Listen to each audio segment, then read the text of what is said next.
قرآن family club کے اغراض و مقاصد جو قرآن فیملی کلب کی مرکزی مجلس نے طے کیے ہیں، ان میں سب سے پہلے نمبر پر قرآن مجید کی ضرورت اور اہمیت کو اجاگر کرنے کے لیے نیشنل اور انٹرنیشنل سیمینارز، ویبینارز اور سمپوزیم منعقد کروانا ہے۔ اسی طرح مختلف تعلیمی اداروں، مساجد، کمیونٹی سنٹرز، گھروں میں دروس قرآن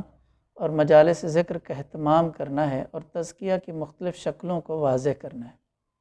اس طرح فہم القرآن کے شارٹ کورسز کروانے ہیں۔ ترجمہ قرآن پڑھانے والے اساتذہ اور معلمات کو بیک اپ دینے کے لیے اور ہر عمر و تعلیم کے حامل عام لوگوں کو مکمل ترجمہ قرآن سکھانے کا نظام متعارف کروانا ہے۔ یونیورسٹی قرآن فورم اور اس جیسے تمام پلیٹ فارمز اور ادارے جو قرآن مجید کی تعلیم میں کردار ادا کر رہے ہیں، ان کی ہر ممکن معاونت کرنا، ناظرہ اور ترجمہ قرآن سے متعلقہ مختلف مقابلے اور کوئزز کروانا، قرآنی اور سپوکن عربی کے مختلف کورسز کروانا، قاعدات، ناظرہ، حفظ، ٹیچرز ٹریننگ، آن لائن